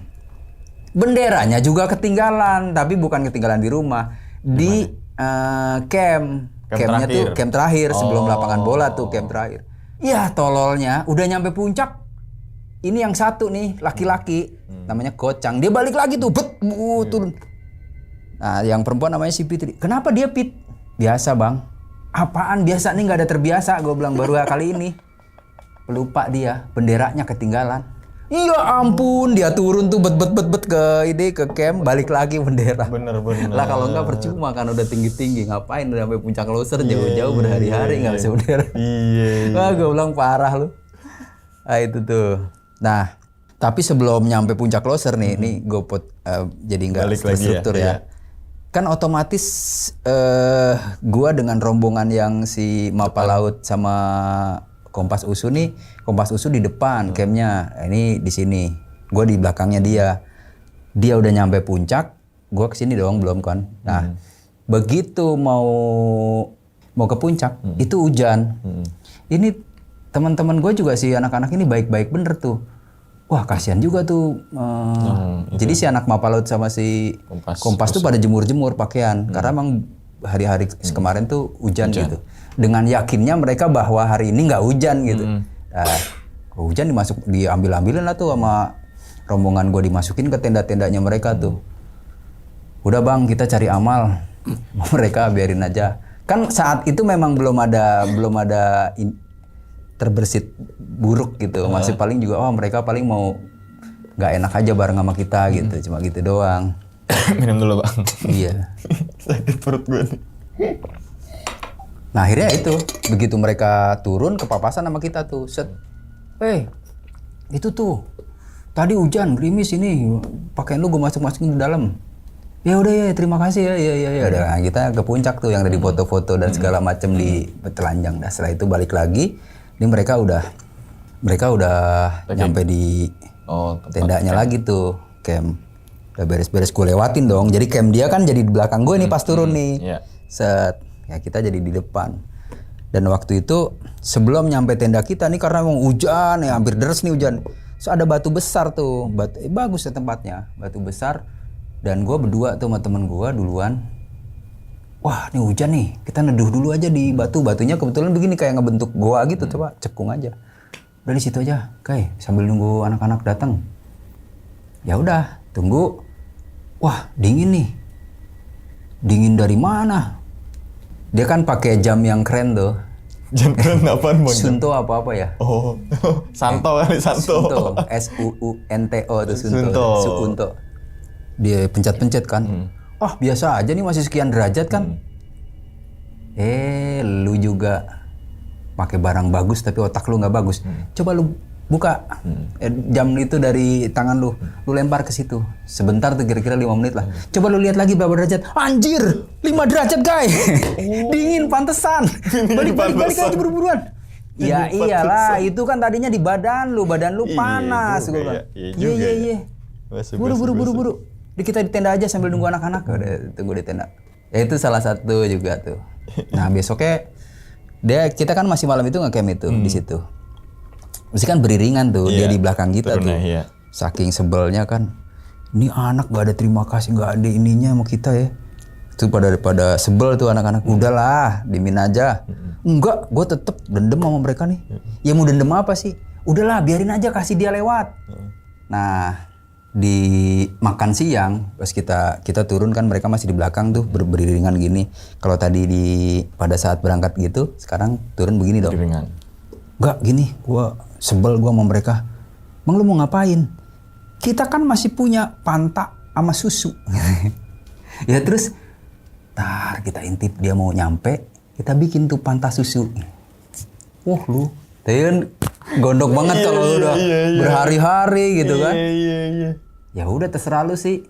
Ambil dia buka Marlboro putih tuh masih baru banget kan. Tes. Marlboro dulu lah. Dia lewat. Dilewat. Bakar tuh Marlboro cus.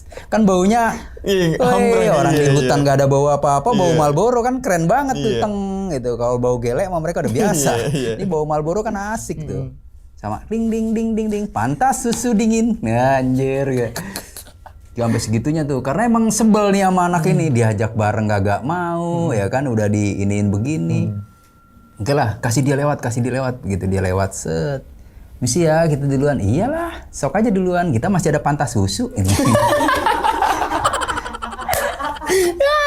Ya namanya anak Bogor ya kan, ngehe-ngehe juga. Iya, kebayang sih gue kalau jadi mereka tuh. Sedep nih Marlboro, ya kan? Sedep nih Marlboro. Dia nggak berani, dia merasa bersalah kayak bagaimana ya kan? Maksudnya udah kita ajak bareng nggak mau, udah di atas kagak ngomong ngucap gimana.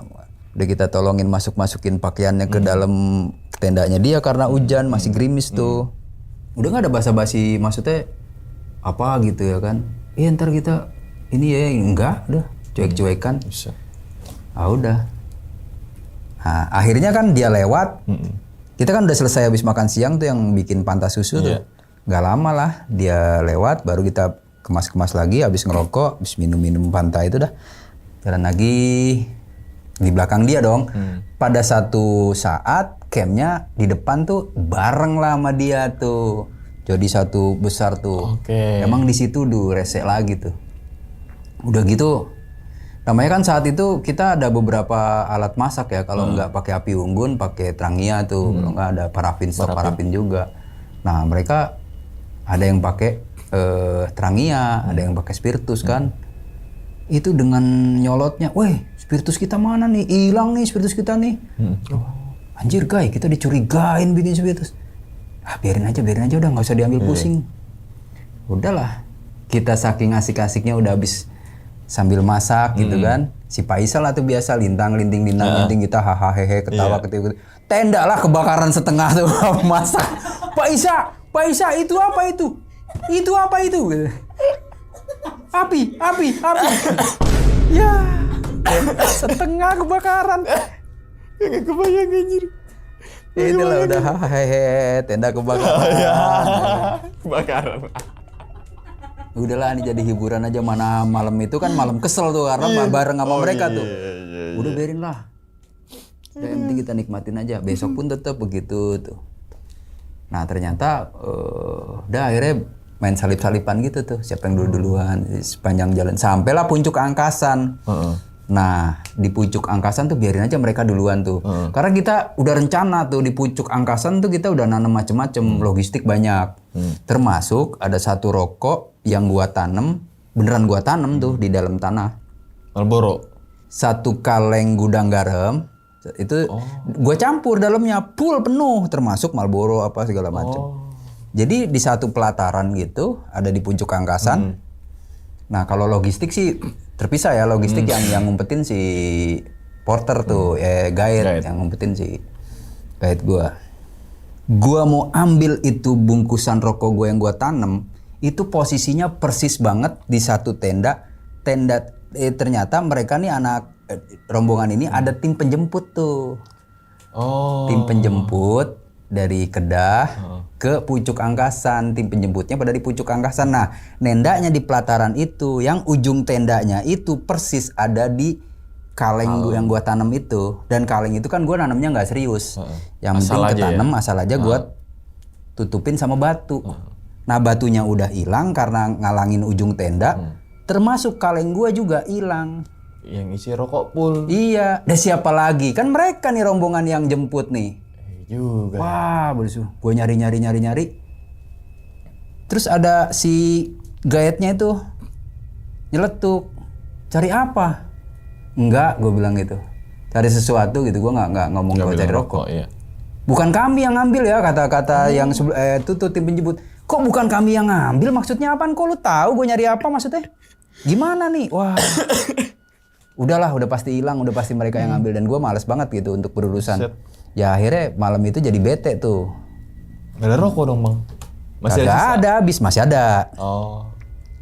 Nah, si anak Aceh berdua nih, dia punya rokok tuh satu bungkus. Tapi kan kita ber-13 tuh.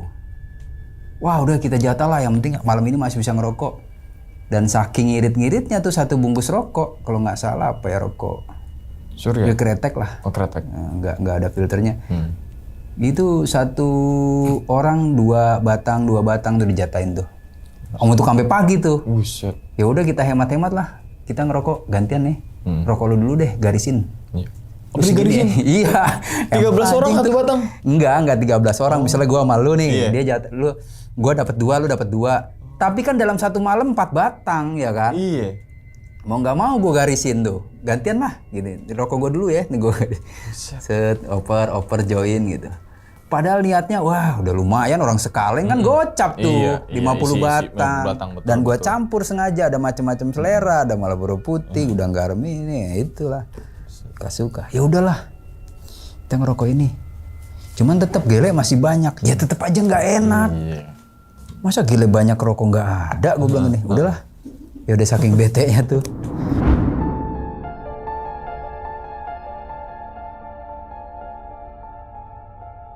Pagi buru-buru kita masak, bikin sarapan pagi, kemas-kemas karena udah bete, males sama mereka. Udah biarin, kalau bisa kita turun duluan. Cepet kemas. Habis sarapan kita turun duluan tuh. Cuk sampai dong di camp Bivak 1 nih, camp bawahnya dia nih. Gua dongkol beneran, gua sebel bener ini sama tim mereka nih. Dan gue kan sampah nggak gue buang kan. Kalau yang plastik oke lah, pas di api unggun itu gue bakar. Yang kaleng-kaleng rokok nih, yang bekas rokok-rokok gue pasti gue taruh di dalam keril dong. Gue bawa turun. Gue punya ide, gue bilangin. Ngapain lu guys? Tenang. Rokok kita dicolong kan? Yang di dalam kaleng? Iya, maksud lu? Tunggu. Gue pengen boker, gue bilang. Ya bokernya suruh tungguin. Enggak, tenang, tunggu. Gua kesemak-semak lah tuh, gua boker ya kan, gua taruh di kaleng gudang garam tuh, terus gua tutup. Ini beneran gua sebel karena mereka. Ya maksud gua sih, gua pengen ngasih pelajaran, lu jangan gitu lah, bodo amat. Gua mau dibilang sopan kayak terserah lu, mau dibilang nggak sopan kayak abis mereka duluan gitu. Dan udah guys, lu mau ngapain? Enggak, gua mau ninggalin rokok buat mereka gitu. Lu punya rokok? Ada, tapi jangan lu buka. Anjir, rokok ya? Gua tanam lah tuh, gua tongolin dikit, ya kelihatan kalengnya kan, tutupnya. Dan itu udah pasti di antara rombongan itu yang turun udah pasti bakal lihat gitu. Wah, enggak gua taruh begitu aja, gua agak semi tanam gitu seperti yang kemarin, dia tongolan. Kan kebayang begitu dia buka tuh. Selamat siang. Selamat siang. Surprise. Iya. Udah tuh, gua tuh tinggal turun. Gila lu guys. Yang gila dia apa kita? Gua gituin. Satu kaleng loh. Gak ada tanda-tanda dia minta maaf kayak bagi kayak apa kayak. Dihajar semua. 50 batang men. Ya juga ya. Ya udahlah. Itu pun sampai di bawah masih dikasusin tuh sama lu. Udah, gue udah dendam, gue udah cukup. Sampai bawah gimana tuh? Ya beda ini ya. Beda bunga loh. Iya, bunga. Beda tempat nginep. Tempat nginep. Udah keep. Dan sampai di Medan pun masih dicari klarifikasinya tuh sama anak Banda Aceh tuh. Sama termasuk si anak Bogor. Kita ke kampusnya dia. Widih. Pas nih kurang ngajar nih. Udahlah. Kita dibalas dendam kok gitu ya. Kita udah di ITM udah enak ini gitu kan. Terus orangnya dia jangan bang gitu ya. Ya anak Jogja gitu. Slow bang. Iya kan udah di ITM kan itu. Di ITM. Weh kalian udah balik nih. Kalian mau apa? Terserah lah mau apa. Tenang kami bawain duren kata dia. Duren bekarung-karung dibawain tuh sama anak-anak ITM tuh. Sama anak pencinta alamnya. Nih. Kalian jangan pulang kalau belum habis duren-duren ini. Wah, keren banget ya kan. Ya walaupun kecil-kecil tapi manis 3 karung. 3 karung ngabisin cuma berapa orang? Iya, segitulah. Jadi itulah pengalaman gue 3 kali closer dan untuk yang 4 kali gue bilang gue terima kasih deh. Terima kasih deh. Ya jauh men. Ya gue pikiran gue cari apa lagi kan udah gitu. Iya. Siapa tahu mau balas dendam lagi? Enggak lah. Enggak. Oke. Ini cukup seru sih. Tapi gue akuin Bang Sugi ini sesuai dengan baju yang Bang Sugi pakai. Apa tuh? Orang pintar anti nyasar. Iya walaupun sempet nyasar. Walaupun sempat nyasar, bukan orang pintar minum tolak angin Bang. Terus bawanya smart navigation. Gue sepakat sih. Ya harus banyak ini apa namanya inovasi. Ya sekarang kan udah nggak zaman lagi kompas. Setelah kompas ada GPS. Setelah ada GPS sekarang ada smartphone, ada aplikasi. Udah itu eksplorasi terus saja. Berarti nggak ada rencana ke leisure lagi tuh? Enggak, ampun. Kalau nyampe puncak angkasan oke lah. Kan sekarang jalurnya kan ada yang baru tuh Bang, jalur Kansa. Mungkin Bang Sugi tertarik? Ya paling cuma di situnya aja. Ini dari Kedah, ini dari sininya tuh. Barunya. Itu hemat 1 hari sih memang. Sampai ke apa Simpang Air atau apalah. Nah, pendakian pertama 14 hari. Hari pendakian kedua kan motong itu tuh. Iya. Tetap 14 hari juga dong. Karena kan nunda semalam. Agak berkurang sehari tuh. Sehari kan berarti ada 13. berkurang sehari karena nggak seberat awal tuh. Kita udah bisa lebih maintain. Tenda-tenda nggak seberat yang tenda waktu awal. Ketiga sama 14 hari juga Bang. 14 hari juga. 13 hari juga. 13 hari juga. 14, 13. Oke juga. Nggak bosan Bang. Iya. Apalagi kalau di gunung paling lama tuh cuma. Kalau zaman-zaman itu gue nggak ada cerita bosen kali ya. Apalagi yang entah berantah itu kita cuma misalnya 6 orang doang tiap hari lawakannya iya, gitu. Itu kan.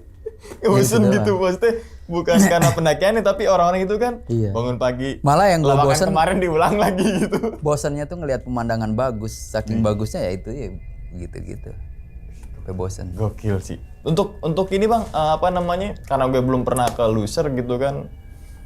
Untuk sumber air gimana Bang? Sumber air sih aman. Semua setiap camp tuh setiap yang dijadiin camp tuh ada dibikinin sumber air. Dibikinin wadah air gitu. Ada yang bikin, ada yang memang ada sumbernya. Kayak Sungai Alas itu kan pinggirnya ya Sungai Alas kali. Terus kayak Krueng-Kluet, terus di apa ada danau, ada kubangan badak, terus ada yang pucuk angkasan aja kotak galian yang dulunya galian sekarang udah jadi sumber air. Itu. Sumber air. Nah, terus puncak tanpa nama sekarang Bang Sugi sempat nyari tahu gak bahwasanya sekarang udah jadikan puncak apa? Enggak, belum tahu lagi. Belum tahu lagi. Karena jarang banget sih orang ke Loser tuh. Sekali ada pasti kepublis tuh langsung. Oh iya. Nah, jalur Kansa tuh berarti jalurnya doang ya? Dibilikin sama si Kansa dan kawan-kawannya ya? Tapi kalau untuk puncaknya tetap puncak Loser juga? Iyalah, nggak bisa dibikin nama baru. Baru ya? Oh, cuma jalurnya doang nih yang rintis rombongan mereka. Ya sekarang kalau dia bikin nama baru kan harus merubah lagi di peta nih. Dan nggak mungkin maksudnya ya udah nama itu di peta kan itu. Iya. Terus mensosialisasikan lagi kan repot. Bener. Tapi untuk tipikal pegunungan ini kalau tadi dilihat dari konturnya mayoritas ekstrim atau landai naik turun atau gimana untuk ya gitu naik bervariasi turun variatif, ada yang paling tinggi terus turun lagi muter lagi. Jadi kalau dilihat secara keseluruhan itu bentuk jalurnya tuh kayak jadi bentuk S gitu. Oh. Kayak bentuk huruf S. Jadi karena harus ngelintasin 2 lembah besar. Satu lembah yang Sungai Alas, satu lagi Krueng-Kluet tadi tuh. Oke, menarik juga sih. Semoga punya kesempatan ke Gunung Loser. Iya sebenarnya asik sih. Jadi tips gua tuh dulu, gua pengen banget nyaranin ke tapi sama mereka jadi masuk kuping kiri, keluar kuping kanan. Maksud gua itu kan Loser tuh jadi destinasi favorit pendaki gunung kan. Cuman masalahnya karena berhari-hari itu orang jadi males gitu, mikir 2 kali untuk kesana. Nah itu sebenarnya kan bisa disiasatin tuh. Siasatnya tuh begini, misalnya nih Taman Nasional Gunung Loser atau pengurusnya atau pengelolanya atau kepala balai dan stafnya dan para guide sepakat nih misalnya cari donasi atau cari ini buat membuat satu pondok misalnya di camp kan yang udah dibikin pondok tuh Green Sinebuk tuh atau Bakohat. Nah nanti misalnya terus satu lagi misalnya di Pucuk Angkasan bikin pondok lagi gitu. Pondok tuh kira-kira kapasitasnya bisa 10 atau untuk 20 orang pondok tuh. Terus di 2 hari pendakian lagi misalnya di Simpang Air atau Lintasan Badak. Terus di Sungai Alas. Terus di Krueng-Kluet. Terus di lapangan bola. Jadi 1, 2, 3, 4, 5 pondok aja misalnya dia buat itu. Itu akan mengurangi jumlah hari yang dia tempuh.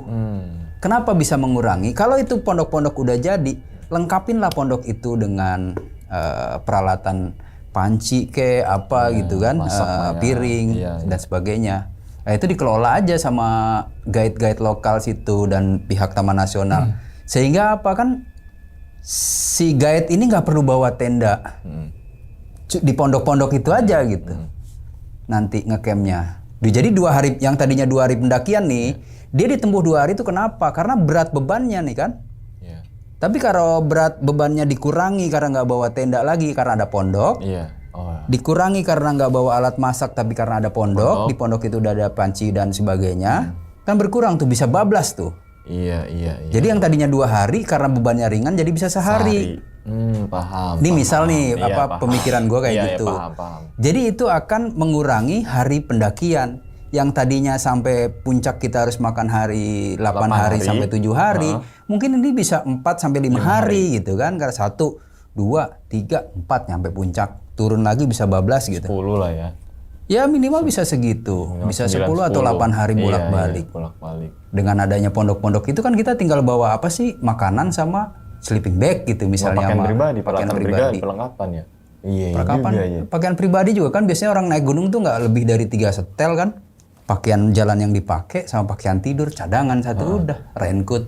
Oke, ini manajemen logistik berarti patut diperhitungkan banget Bang ya. Iya kalau Loser begitu, tapi saran gue itu tadi tuh kalau mau meramaikan destinasinya itu sehingga tapi kalau emang Loser pengen lestari ya begitu ya begitu aja. Oh jadi paham, karena mungkin nanti dikelola sama mungkin entah itu siapa kayak bikin pondok-pondok itu berarti kan otomatis jarak tempuhnya itu bukan jarak tempuh ya. Harinya jarak waktu tempuhnya makin singkat, otomatis banyak pendaki yang tertarik. Betul. Yang tadinya 14 hari kan bisa ditempuh jadi 8 hari, jadi 9 hari gitu ya. Worth it. Kurung kan berapa hari, 8 hari. Oh, gue kesana aja deh. Iya, kan mikir bisa orang cari cuti-cutinya siapa sampai 10 hari. Iya juga. 14 hari 2 minggu. Belum perjalanan pulang pergi.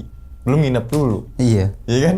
Iya juga ya. Paling yang berarti kebanyakan yang naik Gunung Loser tuh yang ekspedisi gitu dong berarti. Iya kan enggak. Dulu yang namanya ini menurut gua ekspedisi itu kan sesuatu yang baru gitu, sesuatu hal yang excited. Experience. Jadi menurut gua ekspedisi itu ada 3 klasifikasi. Satu prestasi.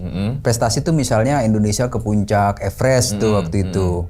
Karena belum ada orang Indonesia yang ke puncak Everest, jadi waktu itu misalnya Kopassus waktu itu dan umum gitu, yang Asbujiono, nah itu masih bisa disebut ekspedisi.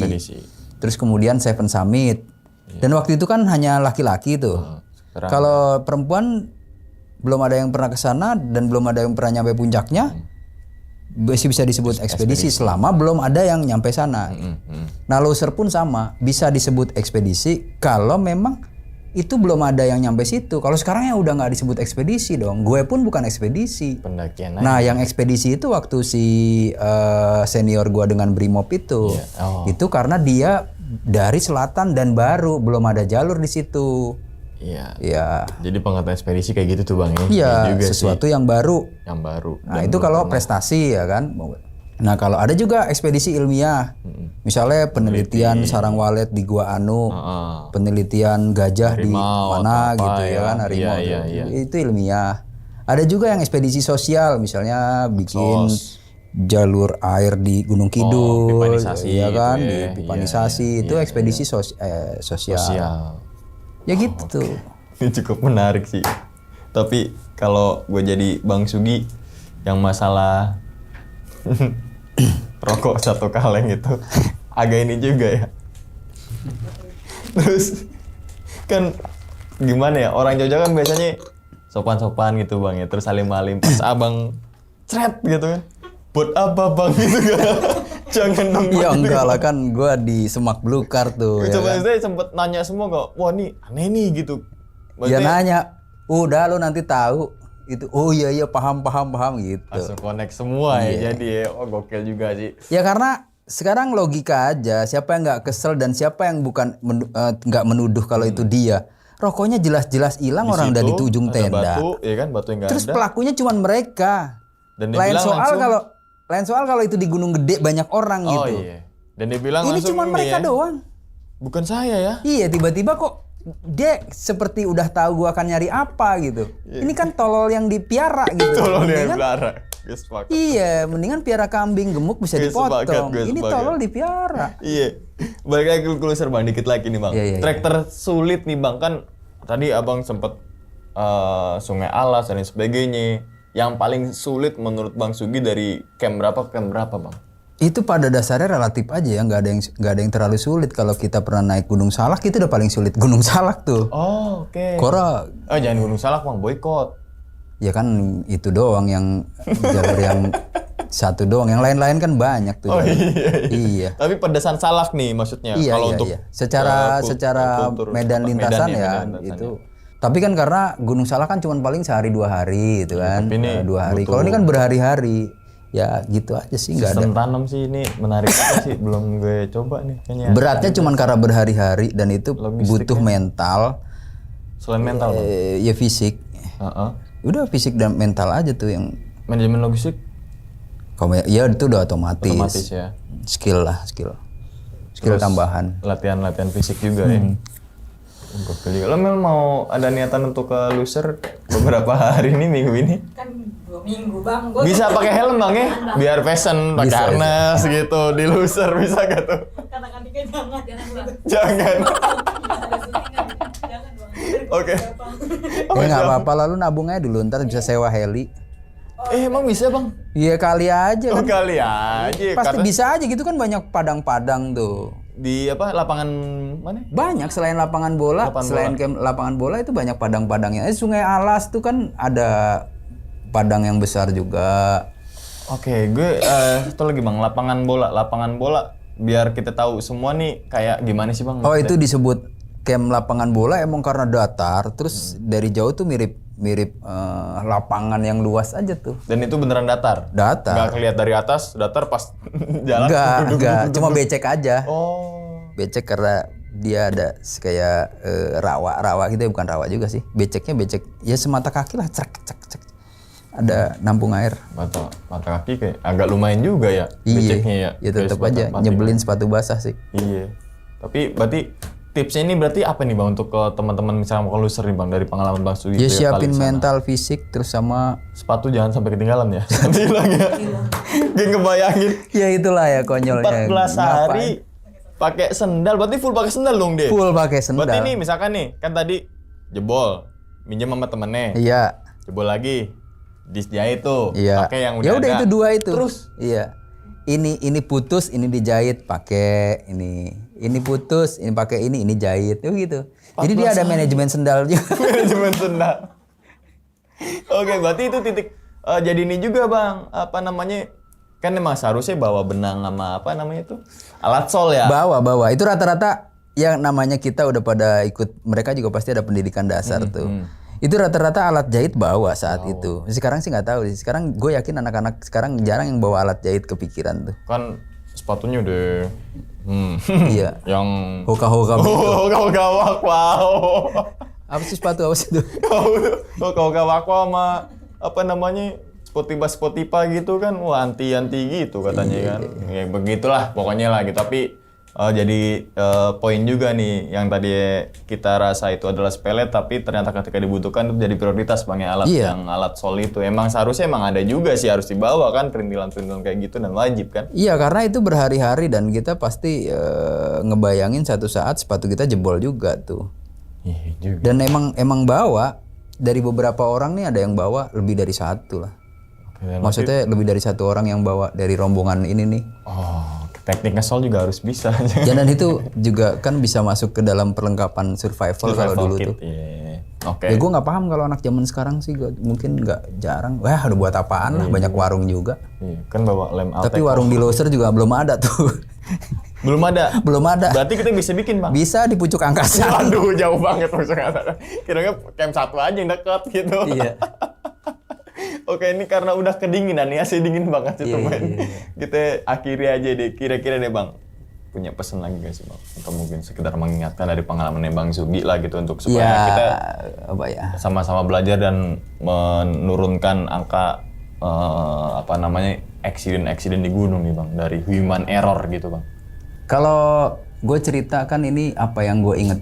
Ya. Semuanya yang gue inget, terus gue cerita apa adanya, nggak gue tutup-tutupin. Kebrengsekan yang harus dirubah gitu. Iya. Gue juga akan ngerubah kalau lu pada berubah. Oh, Iya kan sorry, kita begitu. tidak ada bumbu ya. Iya. Ya lu brengsek, gue balas brengsek dong. iya, Maksud gue gitu. Jadi jangan gue ntar dibully. Wah ini. Iya. Ih, lu siapa? Coba deh. Ayo lo. Lu bayangin lu jadi gue, hilang rokok tuh. Iya. Satu kaleng, terus Iya, gimana iya. nggak gondok, nggak itu cuma lain-lain lah. Terus manajemen dan sebagainya dan lain-lain itu harus dipikirin banget. Apalagi kalau udah sekelas Loser dan Kartens itu kan udah jadi mungkin kalau pendaki atau pemanjat Indonesia itu kiblatnya ya. Selain kalau orang Islam kiblatnya udah jelas Mekah. Tuh. Kalau ini kan kiblatnya satu Kartens, satu Loser. Nah, itu semua butuh keseriusan selain fisik, mental, juga skill, manajemen. Nah, selain itu juga, ya kita balik lagi.